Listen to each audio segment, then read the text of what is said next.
Hit and these one shot series में आपका स्वागत है। और आज हम लोग हिंदी का क्षितिज पाठ का काव्य खंड का चैप्टर 2 पढ़ने वाले हैं, राम लक्ष्मण परशुराम संवाद। और यह राम लक्ष्मण परशुराम संवाद शुरू करने से पहले मैं आपको कुछ ज्ञान देता हूँ इसके बारे में कि रामचरितमानस जो है उससे यह एक प्रसंग लिया गया है, यानी कि एक पार्ट लिया गया है राम लक्ष्मण परशुराम संवाद का बालकांड से।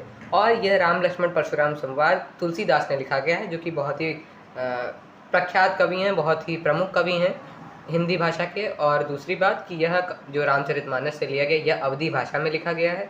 और राम सब जानते हैं, लक्ष्मण को सब जानते हैं। परशुराम एक बहुत ही महाक्रोधी और एक बहुत ही उग्र स्वभाव के, यानी कि बहुत ही उग्र उदंड स्वभाव के एक ऋषि मुनि थे, जिनको शिव, जो कि बहुत बड़े शिव भक्त थे, उन्हीं के शिव जो थे वो गुरु थे।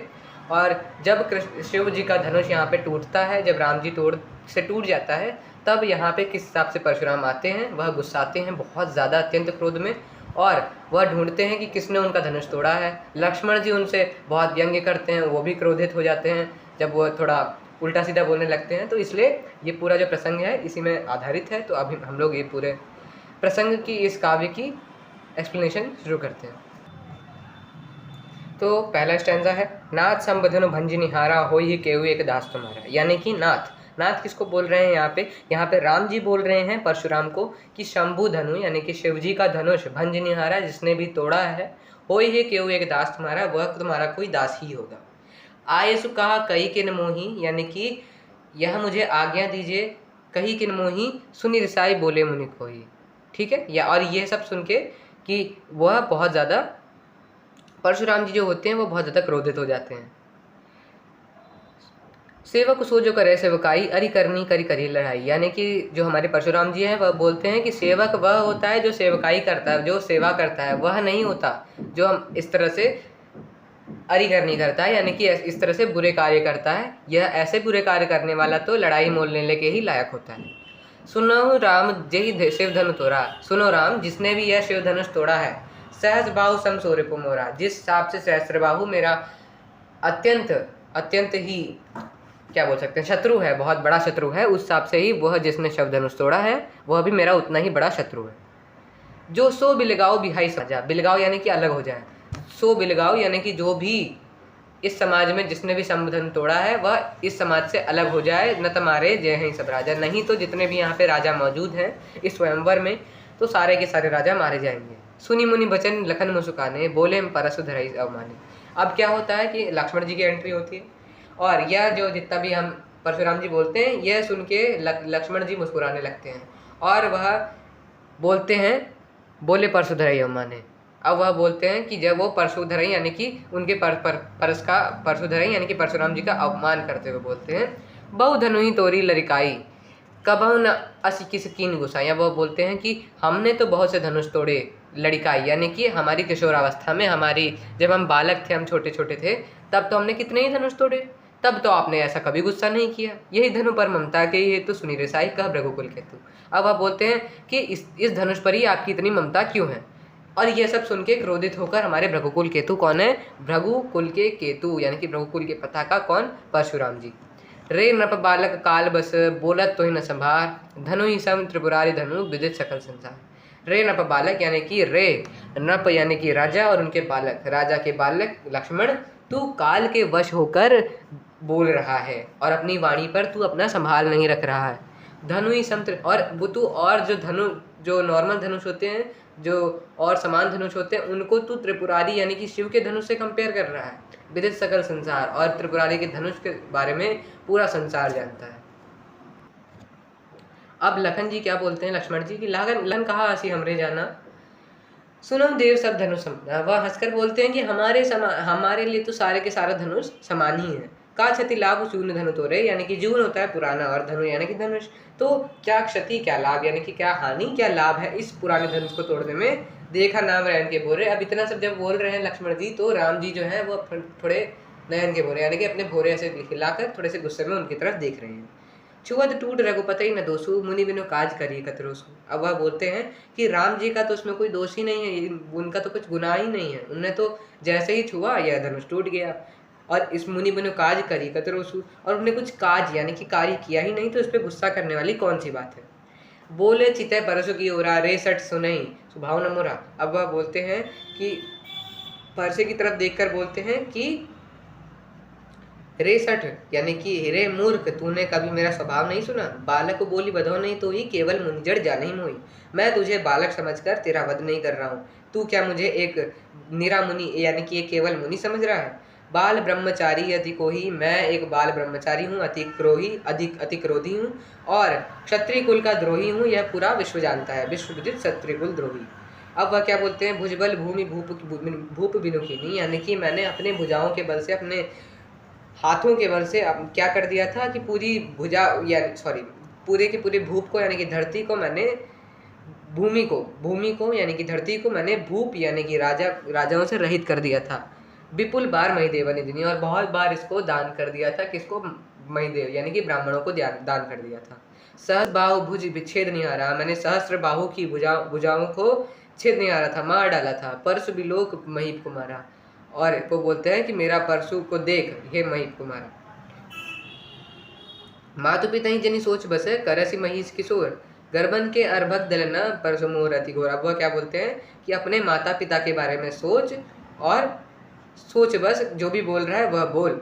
गर्भन के अर्भक दलना यानी कि ये मेरा फरसा इतना घनघोर है, इतना ज़्यादा भयानक है कि इसको देखकर इसको वो जितने भी गर्भवती स्त्रियां हैं, प्रेग्नेंट महिलाएं हैं, वो उनके भी गर्भ गिर जाते हैं। ठीक है, अब ये जो 3 चीज़ें हैं ना, ये बहुत इंपॉर्टेंट है। क्या कि मैं बहुत बाल ब्रह्मचारी हूँ और अति क्रोधी हूँ, और क्या बोलते हैं कि मैं क्षत्रिय कुल का द्रोही हूँ, ये सब पूरा का पूरा संसार जानता है। मैंने सहस्त्रबाहु जैसे मैंने अपने भुजाओं के बल से पूरी की पूरी धरती में राजाओं से रहित कर दिया था, और बहुत बार ब्राह्मणों को दान कर दी थी, और कि सहस्त्रबाहु जो हैं उनको भी मार डाला था, और वो जो अपना फरसा था इसको देख बहुत ही घनघोर है, इससे गर्भ भी गिर जाते हैं गर्भवती महिलाओं के।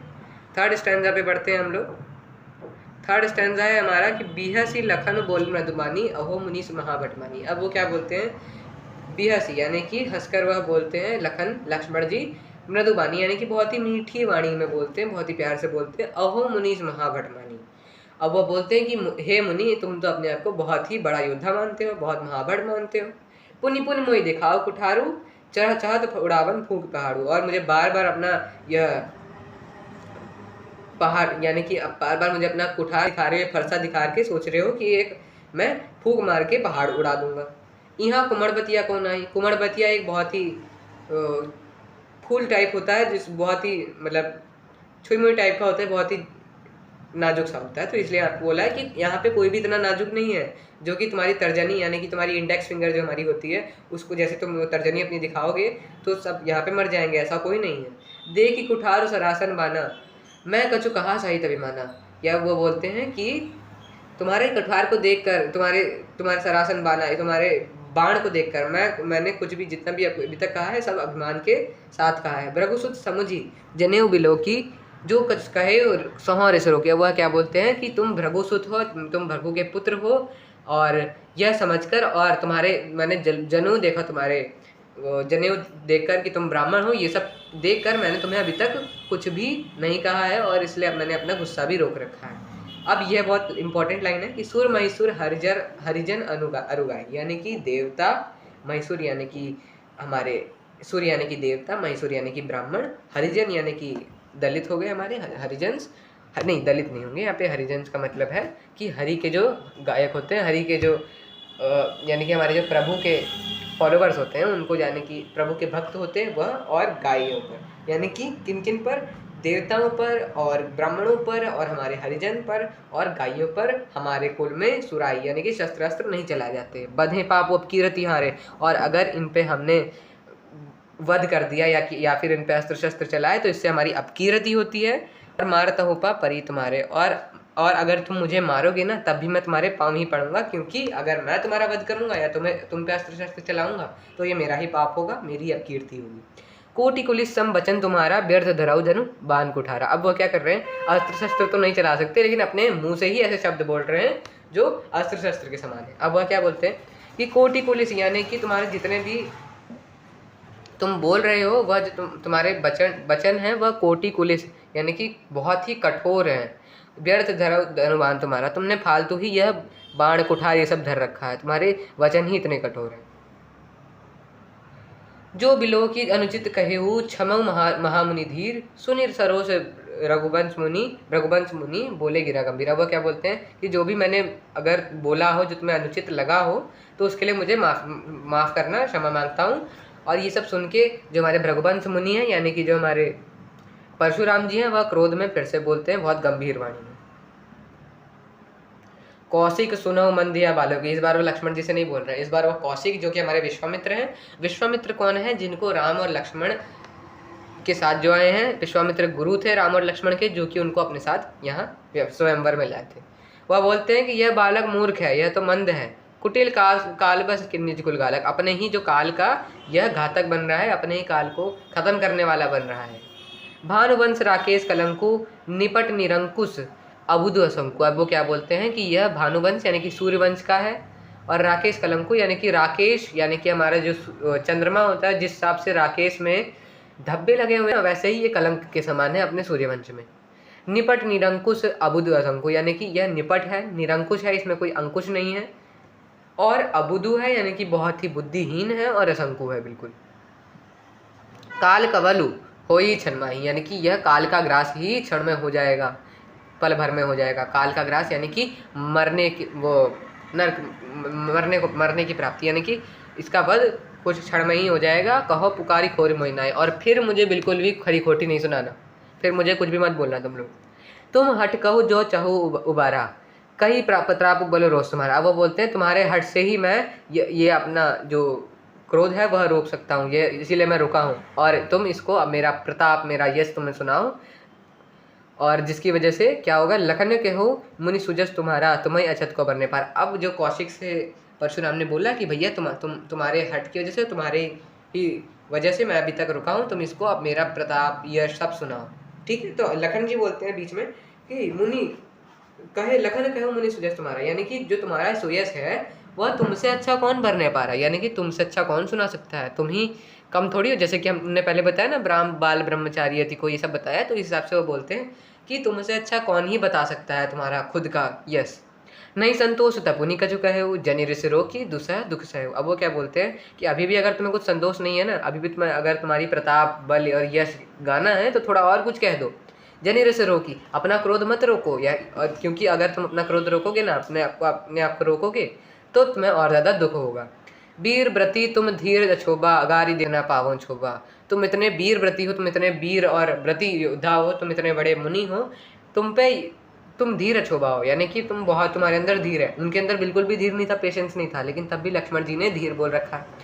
गारी देना पावन शोभा, तुम गारी देते हुए ऐसे कुटिल शब्द कहते हुए बिल्कुल भी शोभा नहीं देते हो। सूर समर करनी करही कहीं न जनावही आपू। वह बोलते हैं कि जो सूर होता है, जो योद्धा होता है, वह अपनी करनी कभी नहीं गाता है और अपने को कभी नहीं जनाता है कि मैं कौन हूँ। वह तो विद्यमान रण पाए रूपू, यानी कि वह तो रण में, यानी कि जो हमारा बैटल ग्राउंड होता है उसमें हमेशा विद्यमान रहता है, विराजमान मौजूद रहता है।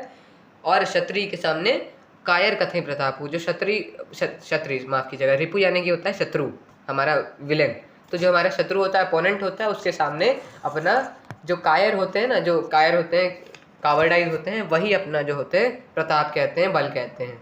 तो यहाँ पे एक तरह से उनको कायर ही बोल रहे हैं यहाँ पे हमारे परशुराम जी को, लक्ष्मण जी।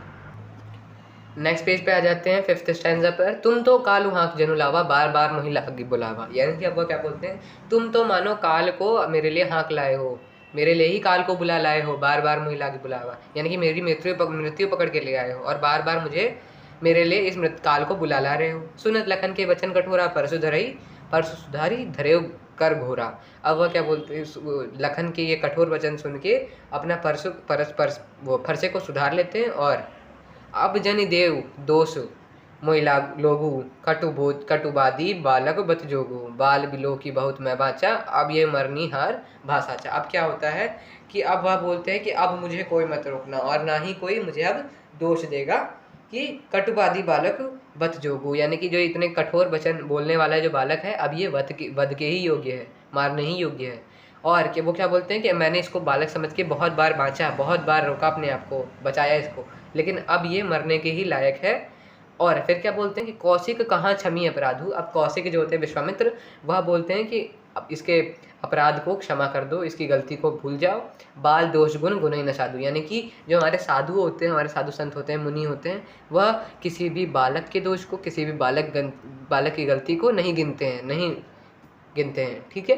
खर कुठार में अकरुण को ही, आगे अपराधी गुरुद्रोही। और फिर वह क्या बोलते हैं कि खर कुठार यानी कि मेरा जो खर कुठार है और मैं अकरुण क्रोही हूँ, मैं बहुत बड़ा क्रोधी हूँ। आगे अपराधी गुरुद्रोही, और अगर मैंने इसको नहीं मारा तो मैं ही गुरुद्रोही बनूंगा। क्यों? क्योंकि इसने तो भैया शिव का धनुष तोड़ा है, जिसने भी तोड़ा है। ठीक है। उत्तर दे तो छोड़ो बिनु मारे, केवल कौशिक शील तुम्हारे। सिर्फ मैं उत्तर दे के, और क्या उत्तर देते हैं ये यहाँ पे कौशिक जी को, कि सिर्फ तुम्हारे शील के लिए, सिर्फ तुम्हारे प्रेम की वजह से मैं इसको बिना मारे छोड़ रहा हूँ। न तो यही काटी कुठार कठोरे, गुरई उरिन होते श्रम तोरे, यानी कि वो क्या बोलते हैं, नहीं तो मैं इसको अभी अपनी कुठार से काट के फेंक देता। क्यों? और जिसकी वजह से मैं अपने गुरु ऋण से भी उऋण हो जाता। गादी सुनू कह हृदय, गुरु कौन है अब यहाँ पे, कौन है? शिव जी हैं। ठीक है। अब आगे बढ़ते हैं। ये बहुत इंपॉर्टेंट दोहा है जो कि लोगों को कंफ्यूजिंग भी लगता है, समझ नहीं आता, तो मैं इसको अच्छे से समझाने की कोशिश करूँगा। गादी सुनू कह हृदय हसी, मुनि हरिहरे सूझ, आय मैं खान न ऊखमय, अजो न बूझ अबूझ। अब यहाँ पे क्या होता है? गादी सुनू यानी कि गादी पुत्र कौन है? गादी पुत्र कौन है? यहाँ पे हमारे विश्वामित्र जी हैं, ये याद रखिएगा। गादी सुनू यानी कि गादी पुत्र हमारे विश्वामित्र जी हैं। अब वह क्या अपने हृदय ही में, मन ही मन में हंस रहे हैं। क्या सोच रहे हैं? कि मुनि को हरा ही हरा सूझ रहा है। हरा ही हरा सूझना एक मुहावरा है, ये भी आपसे पूछा जा सकता है कि इसमें मुहावरा बताइए या फिर कोई लोकोक्ति बताइए, तो आप बताएंगे हरा हरा ही सूझना। तो यहाँ पे क्या हरा हरा सूझ रहा है मुनि को, कि इनको ये नहीं पता है कि राम स्वयं भगवान है, और लक्ष्मण जी जिनसे यह लड़ रहे हैं ना, ये तो स्वयं शेषनाग के अवतार हैं। अगर इनको पता चलेगा तो तुरंत ही पहले इनके आरती उतारेंगे, हाथ जोड़ेंगे। तो ये चीज़ इनको पता नहीं है। किसको? परशुराम जी को। और वह हरा हरा ही सूझ रहे हैं, वो एक ही तरह का सूझ रहे हैं, सिर्फ हरा हरा ही। ये नहीं सोच रहे हैं कि वह तो भगवान के खुद ही अवतार है। ठीक है। अयमय खान न ऊखमय, अजव न बूझ अबूझ। और वह क्या बोलते हैं? यह तो वह अयमय खान है, यानी कि यह अयमय यानी कि लोहे की बनी खान, यानी कि यह वो लोहे के बने खान हैं, डंडे हैं। ना ऊखमय ना यानी अजव न बूझ अबूझ, यह वो गन्ने नहीं है, यह वह गन्ने नहीं है जो कि ओखली में डालने से टूट जाए, या फिर इतने कच्चे नहीं हैं ये लोग। ये तो लोहे की बनी खान है। अजव न बूझ अबूझ, और यह जान के भी जो परशुराम जी हैं वह अबूझे हैं, यानी कि यह जान के भी अब वो अबूझे जैसे, यानी कि डाउट में लग रहे हैं, वह अभी भी ये समझ नहीं पा रहे हैं। लास्ट अपने स्टैंजा में बढ़ जाते हैं। मैं समझता हूँ कि इसको आप लोगों को ये अभी तक जितना मैंने समझाया है यह समझ आ रहा होगा। एक बार हम लोग और इसको समराइज़ कर लेंगे तो और अच्छे से समझ आ जाएगा। अब आगे बढ़ते हैं। कहे ओ लखन मुनि शील तुम्हारा, को नहीं जान विदित संसारा। वह बोलते हैं कि हे मुनि, लक्ष्मण जी बोलते हैं कि तुम्हारा शील यानी कि तुम्हारा प्रेम कौन नहीं जानता है संसार में। माता पिता उरिन भय नीके, गुरु ऋण रहा सोच बड़ी जी के। वह बोलते हैं कि तुम अपने माता पिता के ऋण से तो ऋण हो ही गए हो, यानी कि माता पिता के ऋण से ऋण कैसे हो गए, ये भी सवाल बनता है। कि जो परशुराम जी थे वो अपने पिता की आज्ञा से उन्होंने अपनी माता को मार दिया था, और उसके बाद अपने पिता की ही आज्ञा से उन्हें अपनी माता को स्वयं दोबारा से जिंदा कर दिया था। तो यह उनने माता पिता के ऋण से उऋण हो गए थे।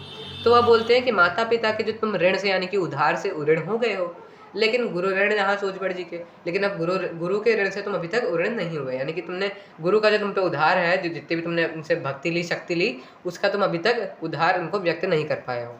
सो जनु हमरे ही माथे काढ़ा, जिन दिन चली गए ब्याज बढ़। अब तुम्हारे जो माथे में यह उधार बढ़ता जा रहा है, और दिन बढ़ते जा रहे हैं, और इसका जो उधार का ब्याज है ना वह भी बढ़ता जा रहा है। तब लक्ष्मण जी बोलते हैं, अब आनी व्यवहारियाँ बोली, तुरंत देव में थाली खोली। अब आ जाओ सामने और हम सीधे सीधे व्यवहार कर लेते हैं, आमने सामने कर लेते हैं, और थैली खोल के तुरंत ही मैं तुम्हें यह उधार दे देता हूँ, और सामने सामने हम थैली खोल के बात कर लेते हैं, यानी कि अब आ जाओ आमने सामने, अब हम आमने सामने बात कर ही लेते हैं, उधार चुकता कर लेते हैं, वह बोलते हैं। ठीक है। सुनी कटु बचन कुठार सुधारा, हाय हाय सब सभा पुकारा। अब बहुत हो चुका था, बहुत ज़्यादा व्यंग्य कर चुके थे, ताने मार चुके थे लक्ष्मण जी, और अब क्या है कि हमारे लक्ष्मण जी के सामने हमारे परशुराम जी बोल ही देते हैं, हमारे परशुराम जी फरसा निकाल ही लेते हैं गुस्से में, और इसको सुनते ही जो पूरी सभा होती है ना वह हाय हाय पुकारने लगती है, वह डर जाती है कि अब तो कुछ गलत होने वाला है। भृगुबर परसु दिखा बहु मोही, विप्र विचारी बचाओ नृपदोही। अब वह क्या होता है कि वह बोलते हैं कि भृगुबर परसु दिखा बहु मोही, विप्र विचारी बचाओ नृपदोही। और फिर वह क्या बोलते हैं कि मिले ना कभू सुभट रन गाढ़े द्विज देवता करेंगे बाड़े। अब वह क्या बोलते हैं, जब वहाँ उनने अपना फरसा निकाल लिया है, सब हाय हाय पुकार रहे, फिर भी वह नहीं रुक रहे। वो बोलते हैं कि तुम मुझे फरसा दिखा रहे हो। और फिर वो बोलते हैं कि मिले ना कभू, तुम मुझसे कभी भी रणभूमि में नहीं मिले हो, और तुम अपने आप को सुभट यानी कि बहुत बड़ा योद्धा समझते हो ना, तो तुम मुझे कभी रणभूमि में नहीं मिले हो। द्विज देवता घर के बाड़े, तुम अपने ही घर के बाड़े के द्विज देवता बनते हो, बहुत सर्वश्रेष्ठ योद्धा बनते हो, बहुत बड़े देवता बनते हो। ठीक है। अनुचित कही सब लोग पुकारे, रघुपति सह नहीं लखन निवारे। अब क्या होता है कि पूरी सभा अनुचित अनुचित कहने लगती है लक्ष्मण की बात पे, क्योंकि अब उन्होंने बहुत ज़्यादा व्यंग्य कर दिया था, बहुत ज़्यादा बढ़ गए थे वहाँ के, इसलिए पूरी सभा अनुचित अनुचित कहने लगती है। और फिर लक्ष्मण जो राम जी होते हैं वह सह नहीं लखन निवारे, अब फिर लक्ष्मण जी की तरफ देखने लगते हैं। आखिरी जो हमारी लाइन्स हैं वह देख लेते हैं। लखन उतर आहुति सरिसा, भृगुबर कोप कृसानु। अब क्या होता है कि जो लक्ष्मण जी की उत्तर था वह आहुति यानी कि जो हमारे परशुराम जी हैं उनके क्रोध में आहुति के समान था, यानी कि जो उनको क्रोध को और ज़्यादा प्रज्वलित कर दे रहा था, बहुत और ज़्यादा बढ़ा दे रहा था। बढ़त देखी जल सम बचन बोले रघुकुल भानु, यानी कि जल जो कि उस आहुति में ठंडा करने का काम करेगा, तो वैसे कोमल और धीर, हमारे धीर बुद्धि वाले रघुकुल अपने जल समान वचन बोलते हैं। और इसी के साथ हमारा ये राम लक्ष्मण परशुराम संवाद खत्म हो जाता है। 21 मिनट लगभग हम लोगों ने 21 मिनट में ये पूरा का पूरा पढ़ लिया है अच्छे से। तो अब हम लोग एक बार इसकी समरी भी देख लेंगे। समरी भी एक बार मैं खुद एक बार समराइज कर देता हूँ इस राम लक्ष्मण परशुराम संवाद को, जिससे आपके डाउट्स पूरे अच्छी तरह से क्लियर हो जाएंगे। फिर क्वेश्चन आंसर देखने में कोई भी डाउट नहीं आएगा। मैं उतना ही समराइज करूंगा जितना इंपॉर्टेंट है, बाकी हम लोग दोबारा से इसको रीड नहीं करेंगे। तो देखिए क्या होता है शुरू में कि जो हमारे राम जी होते हैं वह बोलते हैं कि ये समुद्र धनुष तो उसी ने तोड़ा होगा जो कि तुम्हारा कोई दासी होगा। तो ये सब जो जब सुनते हैं तब जो परशुराम जी होते हैं वह क्रोधित हो जाते हैं और वह बोलते हैं कि सेवक तो वह होता है जो सेवा करता है, वह नहीं जैसे बुरे काम करता है, वह तो लड़ाई लेने के ही मोल के योग्य होता है। ठीक है। अब फिर हमारे जो लक्ष्मण जी होते हैं ना वह क्रोधित हो जाते, वह थोड़े से हंस के वो अपने वचन बोलते हैं, थोड़े व्यंग्य करते हुए, कि वह बोलते हैं कि कुछ चीज़ें हमें याद रखनी है कि उन्होंने धनुष के लिए क्या क्या व्यंग्य किए थे, क्या क्या उदाहरण दिए थे। वो उदाहरण क्या थे कि पहली चीज़ तो वह बोलते हैं कि हमने अपने बचपन में बहुत से धनुष तोड़े, तब तो आपने कुछ नहीं करा, और इसी धनुष पर आपकी इतनी ममता क्यों है, यह बोलते हैं। और फिर बाद में जब हम अगले पेज में बढ़ते हैं तो वहाँ पे क्या बोलते हैं लक्ष्मण जी कि और हमारे हिसाब से तो जितने भी धनुष हैं वह सब समान ही होते हैं, और वैसे भी ये इतना पुराना धनुष था, तो आपकी इतनी अगर इसकी कुछ हानि लाभ इसमें क्या ही है, अगर ये टूट भी जाता तो क्या ही हो जाता। और फिर क्या बोलते हैं कि यह जो आपका धनुष है यह तो छूते ही टूट गया था राम जी के, इसमें उनका कोई दोष नहीं है। और फिर यह सब सुन के पहले क्या बोलते हैं परशुराम जी कि तू कालबस होके कुछ भी बोल रहा है, यह धनुष और धनुष के समान नहीं है, यह शिव जी का धनुष है जो कि पूरा संसार जानता है। फिर इंपॉर्टेंट हमारी चीज़ आती है कि जब परशुराम जी अपना बल प्रताप यश गाने लगते हैं, क्या बोलते हैं वह कि मैं तो बाल ब्रह्मचारी हूँ और बहुत ही क्रोधी हूँ, मैं क्षत्रिय कुल का बहुत बड़ा द्रोही हूँ, ये पूरा संसार जानता है। और मैंने अपने भुजबल यानी कि मैंने अपने भुजाओं के दम से पूरा का पूरा जो धरती है उसको क्षत्रियों से खाली कर दिया था, और बहुत बार मैंने यह धरती उन ब्राह्मणों को दान कर दी थी। और फिर वो बोलते हैं कि सहस्त्र बाहु की मैंने भुजाओं को छेद नहीं हारा था, उखाड़ डाला था।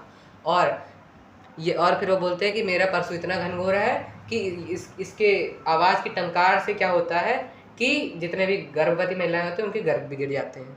फिर जब हम लोग थर्ड में बढ़ते हैं तब जो हमारे परशुराम जी होते हैं, पहले हमारे लक्ष्मण जी बोलते हैं कि तुम तो अपने आप को बहुत बड़ा योद्धा समझते हो, तुम यहाँ जितने भी लोग हैं उनको तुम कुंवरवतिया समझ रहे हो, बहुत ही क्या बोलते हैं बहुत ही नाजुक से समझ रहे हो, जो कि तुम्हारी तर्जनी दिखाने से ही यहाँ पे भस्म हो जाएंगे, मर जाएंगे। और वो बोलते हैं कि तुम यह सोच रहे हो कि तुम एक अपने आप को इतना बड़ा योद्धा समझ रहे हो कि तुम एक फूंक मारोगे और एक पूरे पहाड़ ही उड़ जाएंगे, पहाड़ उड़ जाएंगे। ठीक है। फिर वह बोलते हैं कि जितना भी मैंने अभी तक कहा वह अपने अभिमान के सहित कहा है, और वह अपना क्रोध रोक के कहा है। क्यों? क्योंकि एक और इम्पोर्टेंट क्वेश्चन बनता है यहाँ पे, अपना क्रोध रोक के कहा है क्योंकि हरिजन, गाय, देवता और चौथा जो हमारा हो गया ब्राह्मण, ये चार पे हम लोग कोई भी अस्त्र शस्त्र नहीं चलाते हैं, क्योंकि इन पे वध करने से या फिर इन पर अस्त्र शस्त्र चलाने से हमारी अपकीर्ति होती है, हमें पाप लगता है, इसलिए मैंने अभी तक आपको कुछ नहीं कहा है। फिर आखिरी में वह बोलते हैं कि तुम्हारे जो वचन है ना वह कठोर, वो बहुत इतने कोटि पुलिस के समान है, और तुमने फालतू ही में यह अपने फरसा धारण कर रखा है। ठीक है। फिर आखिरी में वह बोलते हैं कि जितना भी मैंने अभी तक बोला है अगर आपको कहीं पे भी बुरा लगा हो तो उसके लिए मुझे क्षमा कीजिएगा। ये सब सुन के परशुराम जी फिर से बोलते हैं, अब क्या बोलते हैं कि अब वो बोलते हैं कौशिक से यानी कि विश्वामित्र से बोलते हैं कि यह बालक मंद है और यह अब काल के वश हो चुका है। और वह फिर बोलते हैं कि राकेश कलंक को यानी कि यह जिस हिसाब से जितने धब्बे हमारे चंद्रमा में है ना उन उसके समान है, उन धब्बों के समान, उसके कलंक के समान है। ये बहुत ही उद्दंड और निरंकुश है और निपट हो गया है, बहुत ही ज़्यादा मूर्ख बालक है। और फिर वो बोलते हैं कि अब ये क्षण भर में ही, कुछ पल भर में ही काल का ग्रास हो जाएगा, मृत्यु को प्राप्त हो जाएगा। फिर वह बोलते हैं कि लेकिन अगर तुम भी अभी भी चाहते हो कि कुछ मेरा बल प्रताप बता के इसको रोक दो तो तुम बता सकते हो। फिर लक्ष्मण जी बीच में टपक पड़ते हैं और वह लक्ष्मण जी क्या बोलते हैं कि तुमसे बढ़िया तुम्हारा जो यश है सुयश है वो कौन गा सकता है, और अभी भी अगर तुम्हें कम लग रहा है तो तुम थोड़ा और गा दो। फिर वो बोलते हैं कि अपना क्रोध मत रोको, तुम्हें दुख होगा, अगर तुम गाना चाहते हो ना तो गा दो। फिर वो बोलते हैं कि तुम गाड़ी देते हुए शोभा नहीं देते हो, तुम जैसे योद्धा, तुम जैसा वीरव्रती योद्धा। फिर वो बोलते हैं कि जो असली योद्धा होता है, जो असली सुभट योद्धा होता है, वह अपना खुद का यश प्रताप नहीं गाता है, बल्कि वह रणभूमि में शत्रु के समक्ष अपना वीरता दिखाता है। और क्या होता है कि जो अपने ऐसे गाता है अपना यश प्रताप, वह कायर होता है। ठीक है, हमने 4 क्लियर कर लिए हैं बहुत ही जल्दी। अब हम लोग 2 जो हमारे बच्चे हैं वो भी क्लियर कर लेते हैं। तो अब इसमें क्या होता है कि वह बोलते हैं कि तुम तो मतलब जिस हिसाब से वो बोल रहे थे तो वो बोलते हैं कि तुम तो मानो मेरे लिए काल ही उठा के ले आए हो, बार बार उसको बुला ले रहे हो, मेरे लिए मृत्यु भी मेरे लिए उठा के ले आए हो। वह बोलते हैं फिर क्या होता है कि अब इतना सब कुछ सुन के हमारे परशुराम जी बोलते हैं, वह बोलते हैं कि अब बहुत हो गया, अब यह वध के ही योग्य है। और फिर वो बोलते हैं कि मैंने इसको बालक समझ के बहुत बार इसको रोका, अपने आप को रोका, लेकिन अब मैं अपने आप को नहीं रोकूंगा, अब ये वध के ही योग्य है। फिर क्या होता है कि कौशिक जो होते हैं विश्वामित्र जी वह आते हैं इस प्रसंग में और वह बोलते हैं कि वो जितने भी साधु होते हैं ना वह तो बालकों की गलती को क्षमा कर देते हैं, आप भी वही करिए। फिर वो बोलते हैं कि हमारे परशुराम जी बोलते हैं कि सिर्फ मैं तुम्हारी वजह से इसको छोड़ रहा हूँ। और फिर वह बोलते हैं खरकुठार मैं करूँ क्रोही, यानी फिर क्या होता है कि मैं तुम्हारे से ही छोड़ रहा हूँ, सिर्फ तुम्हारे प्रेम की वजह से छोड़ रहा हूँ। फिर वो बोलते हैं कि गादी सुनकर हृदय हंसी, यानी कि फिर हमारा जो इम्पोर्टेंट वाला मैंने बोला था कि थोड़ा सा लोगों को यहाँ पे डाउट होता है, तो वो वाला 2 है जिसमें कि हम जो हमारे गादी सुन रहे हैं यानी कि जो हमारे कौशिक जी हैं, विश्वामित्र जी हैं, कौशिक और विश्वामित्र एक ही चीज़ है, इसमें कंफ्यूज मत होना। ठीक है, आगे बढ़ते हैं कि जो हमारे कौशिक जी हैं वह ये सोच रहे हैं कि मुनि को जो परशुराम जी हैं उनको तो हरा ही सूझ रहा है, उनको तो एक ही चीज़ सूझ रही है कि लक्ष्मण जी का वो एक सामान्य पुरुष मान रहे हैं, राम जी को भी एक सामान्य पुरुष मान रहे हैं। उनको ये नहीं पता है कि लक्ष्मण जी शेषनाग के अवतार है और राम जी स्वयं ही विष्णु भगवान है। ठीक है, फिर वह बोलते हैं ये इसी को और एक्सप्लेन करते हुए कि यह वो लोहे की बनी खाड़ है, यह लोहे की बनी वह गन्ने हैं, यह वो गन्ने नहीं है जो ओखली में डालने से ही टूट जाते हैं। यह परशुराम जी जानते हुए भी अबूझ है, यानी कि समझ नहीं रहे हैं। ठीक है, फिर आखिरी पैराग्राफ में क्या होता है कि वह लखन जी फिर से बोलते हैं कि तुम्हारा जो शील है, तुम्हारा जो प्रेम है, वो बल प्रताप है, वो कौन नहीं जानता। और फिर वो बोलते हैं कि तुम अपने माता पिता के ऋण से तो ऋण हो ही गए थे, मैंने बताया कि कैसे ऋण हो गए थे पहले, और अब तुम गुरु ऋण से भी ऋण हो जाओ, आ जाओ सामने सामने व्यवहार कर लेते हैं। थैली, तुम भी अपनी थैली खोलो, मैं भी अपनी थैली खोलता हूँ, और अपना उधार जितना भी तुम्हारा ब्याज बचा है ना बढ़ता जा रहा है, इसको चुकता कर लेते हैं। इतना सब कुछ बोलने के बाद परशुराम जब नहीं सहते, अपना फरसा जो होता है उठा लेते हैं और पूरी सभा जो होती है हाय हाय पुकारने लगती है। फिर भी हमारे परशुराम जी इतने करने के बावजूद लक्ष्मण जी नहीं रुकते हैं और वह बोलते हैं कि तुम तो अपने को बहुत बड़ा सुबह योद्धा बहुत बड़ा योद्धा मानते हो, तुम अपने सिर्फ बाड़े के यानी कि अपने घर के बाड़े के द्विज देवता हो, यानी कि एक द्विज देवता हो अपने ही बाड़े के। ठीक है, फिर क्या होता है कि पूरी सभा अनुचित अनुचित पुकारने लगती है। इतने में हमारे राम जी की एंट्री होती है और लखन के उत्तर जो है वो आहुति के समान है, और फिर इसको शांत करने के लिए राम जी जल के समान वचन बोलते हैं। और इसके साथ हमारी पूरी की पूरी स्टोरी यहाँ पे यानी कि काव्य, सॉरी माफ़ कीजिएगा, काव्य यहाँ पे ख़त्म हो जाता है। अब हम लोग एक बार इसके जितने भी क्वेश्चन आंसर्स हैं वो एक बार देख लेते हैं, तो हमारा ये जो चैप्टर है ना वो अच्छे से रिवाइज हो जाएगा। प्रश्न अभ्यास, परशुराम के क्रोध करने पर लक्ष्मण ने धनुष के टूट जाने के लिए कौन कौन से तर्क दिए, मैंने पहले ही बताया था कि बहुत इंपॉर्टेंट है। तो तर्क देखो क्या होंगे कि पहली बात तो हमने अपनी किशोरावस्था में, बालावस्था में बहुत से धनुष तोड़े, लेकिन तब तो आपने कुछ नहीं कहा, और हमारे लिए तो सारे धनुष एक समान है, तो आपकी इस पर इतनी ममता क्यों है। और वह बोलते हैं कि इस पुराने धनुष को तोड़ने में क्या हानि क्या लाभ, तो इतना आप हल्ला क्यों कर रहे हैं। और क्या हो जाएगा कि जो राम जी हैं उन्होंने तो सिर्फ धनुष को छुआ ही था कि यह टूट गया, ठीक है, ये सब चीज़ें हो जाएंगी। और फिर हमारा दूसरा है कि परशुराम के क्रोध करने पर राम और लक्ष्मण की जो प्रतिक्रियाएं हुई उनके आधार पर दोनों के स्वभाव की विशेषता अपने शब्दों में लिखी। तो इसका ये हो जाएगा कि राम एक बहुत ही शील और बहुत ही एक जल समान मछल बोलने वाले, ये सब आप जोड़ सकते हैं अपनी लाइनें, और बहुत ही एक विनम्र आदमी थे जो कि बड़ों का आदर करते थे, बड़ों का सम्मान करते थे, और हमेशा ही अपने वो बड़ों के ऊपर श्रद्धा रखना और बड़ों का आदर करना अपना सबसे बड़ा धर्म मानते थे। और जो हमारे लक्ष्मण जी थे वह उनके एकदम विपरीत थे। उनकी जो विशेषताएं थी, प्रतिक्रियाएं थी, वो एकदम उनकी विपरीत थी, बल्कि वह बहुत ही एक उद्दंड और बहुत ही एक शरारती टाइप के, बहुत ही व्यंग्यपूर्ण और बहुत ही क्रोधी पुरुष थे, जो कि बार बार लक्ष्मण जी पे व्यंग्य कर रहे थे और बार बार लक्ष्मण जी को क्या है वो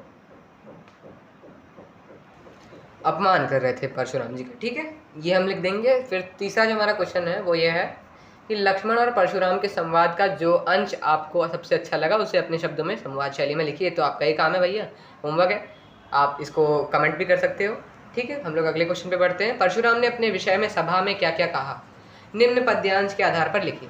बाल ब्रह्मचारी, ये हम लोग नहीं पढ़ेंगे क्योंकि हम जानते हैं कि भैया क्या था। मैं आपको अच्छे समझा चुका हूँ कि वही वो बाल ब्रह्मचारी थे, अधिक क्रोधी थे, क्षत्रिय कुल द्रोही थे, और अपनी भुजाओं के बल से कई बार उन्होंने क्षत्रियों से रहित किया था, धरती को ब्राह्मणों को दिया था, और अपनी भुजाओं के बल से उन्होंने सहस्त्रबाहुस को मारा था।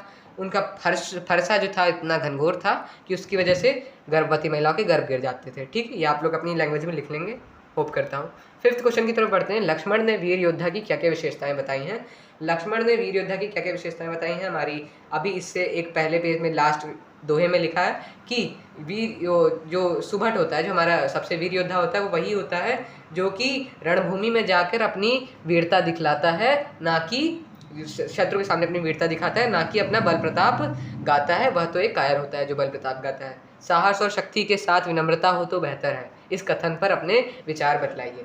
तो अब यहाँ पे लिखते हैं कि जब साहस और शक्ति के साथ विनम्रता हो तो बेहतर है, क्योंकि साहस और शक्ति, अगर किसी पुरुष के पास साहस और शक्ति है तो लेकिन अगर वह पुरुष अगर मूर्ख है, या फिर अगर वह पुरुष उद्दंड है या फिर निरंकुश है, तो वह साहस और शक्ति उसकी खटकने लगती है, अच्छी नहीं लगती है। लेकिन अगर उस साहस और शक्ति के साथ हमारे अंदर विनम्रता भी हो तो वह बहुत ही मधुर लगती है। जैसे कि एग्जाम्पल है राम, यानी कि राम के अंदर साहस और शक्ति के साथ विनम्रता भी थी, और जिसकी वजह से वह सबके चहीते और सबसे अलग थे, और सबसे ज़्यादा वह अच्छे भी थे, और उनका व्यवहार भी इतना अच्छा था, उनका जो शील स्वभाव था वो भी बहुत अच्छा था। इसलिए, और जो हमारे लक्ष्मण जी थे वह उनके एकदम अपोजिट थे, जिनमें विनम्रता का बिल्कुल श्लेष मात्र भी नहीं था, और वो अंदर से बहुत ज़्यादा उद्दंड थे और बहुत ज़्यादा व्यंग्यमयी, जिस हिसाब से परशुराम पे अटैक कर रहे थे। और बाद में वह पूरी प्रजा को ना ही परशुराम जी पसंद आए, ना ही हमारे लक्ष्मण जी पसंद आए। भाव स्पष्ट कीजिए।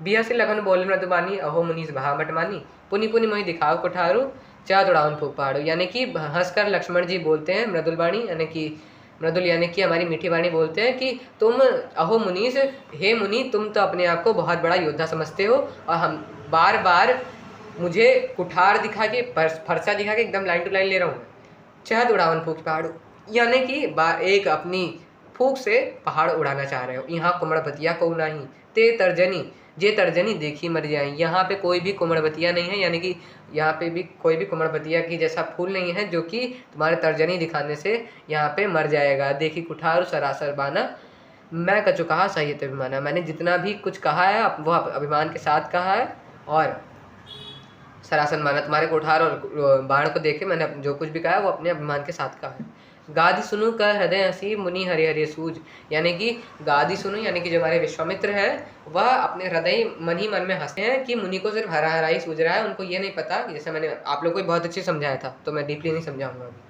आय मैं खाण ना ऊख में, यानी कि यह तो उस लोहे की खाण के समान है जो कि उस ओखली में वो कूटे नहीं जाएंगे, या उस ऊख में वो कूटने लायक नहीं है। ये मतलब इतने ज़्यादा मजबूत हैं ये लोग, और यह मुनि जानते हुए भी अबूझे हुए हैं। ठीक है, क्वेश्चन 8 है हमारा, पाठ के आधार पर तुलसी के भाषा सौंदर्य पर 10 पंक्तियाँ लिखिए। तो मेरे हिसाब से उतना ज़्यादा इंपॉर्टेंट है नहीं, क्योंकि ऐसे क्वेश्चंस बोर्ड पे आते नहीं हैं, लेकिन तब भी आप कुछ पंक्तियाँ लिख सकते हैं। जैसे कि जिस हिसाब से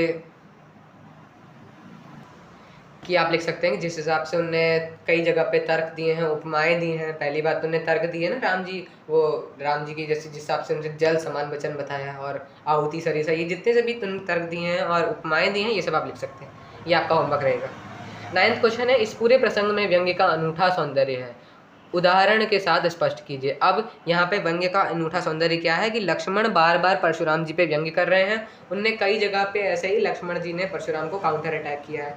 जैसे कि कहाँ कहाँ पे कि पहले तो उनने धनुष को लेकर व्यंग्य किया कि हमने तो बहुत से धनुष खेले हैं भैया, और फिर उन्होंने क्या व्यंग्य किया उसके बाद, जब वो अपनी पूरी महानता बताते हैं तो उन्होंने बोला कि यहाँ भी कोई भी कुमड़बतिया नहीं है, यहाँ पे कोई भी ऐसा नहीं है जो तुम्हारी तर्जनी देख के मर जाएगा, या फिर कोई भी ऐसा नहीं है जो तुम वो अगर फूंक मारो तो पहाड़ की तरह वह उड़ जाएगा। और वो क्या बोलते हैं, और वह क्या क्या व्यंग्य करते हैं, वो व्यंग्य करते हैं कि, और भी व्यंग्य करते हैं कि तुम्हारे वो जो वचन है वही इतने ज़्यादा कठोर हैं कि तुम्हें इन सब चीज़ों की ज़रूरत नहीं है। और वह क्या बोलते हैं कि तुम अपने खुद ही देवता हो, अपने घर के बाड़े के। ऐसे ही बहुत सारे हैं जो कि आप बता सकते हैं यहाँ पे, ठीक है। फिर आगे बढ़ते हैं 10वें प्रश्न पे आखिरी, निम्नलिखित पंक्तियों में प्रयुक्त अलंकार पहचान कर लिखिए। बालक बोली बधो नहीं तो यहाँ पे अनुप्रास अलंकार है, क्योंकि बार बार शब्द की आवृत्ति हो रही है, ठीक है। कोटि कुलिस सम बचन तुम्हारा, यहाँ पे देखिए दो हैं, एक तो हमारा उपमा है और दूसरा हमारा यहाँ पे का आ रहा है, फिर से अनुप्रास है। तुम तो काल हाँक जनु लावा, बार बार मुझे लाग बुलावा, यहाँ पे हमारा पुनरोक्ति अलंकार है बार बार शब्द की वजह से, जो कि बार बार आ रहा है। लखन उतर आहुति सरिसा, यहाँ पे हमारा रूपक अलंकार है, क्योंकि यहाँ पे आहुति सरिसा बोला गया और फिर लखन के उत्तर को आहुति सरिसा बोला गया और भगुबर कोप ग्रसानु बोला गया, ठीक है। तो यहाँ पे आप लोग समझ गए होंगे। काफ़ी ईजिली मुझे ऐसा लगता है कि मैंने एक्सप्लेन किया है, जो कि आप लोगों को समझ आ ही गया होगा। और तब भी अगर कोई डाउट है तो एक बार समरी को रिव्यू कर लेना, उसको करने की ज़रूरत नहीं है, क्योंकि मैंने समरी को भी इतने अच्छे समझाया है कि आप लोगों को अगर कोई डाउट होगा तो समझ आ जाएगा। बाकी थैंक्स फॉर वॉचिंग, मिलते हैं नई one shot series, one shot video के साथ।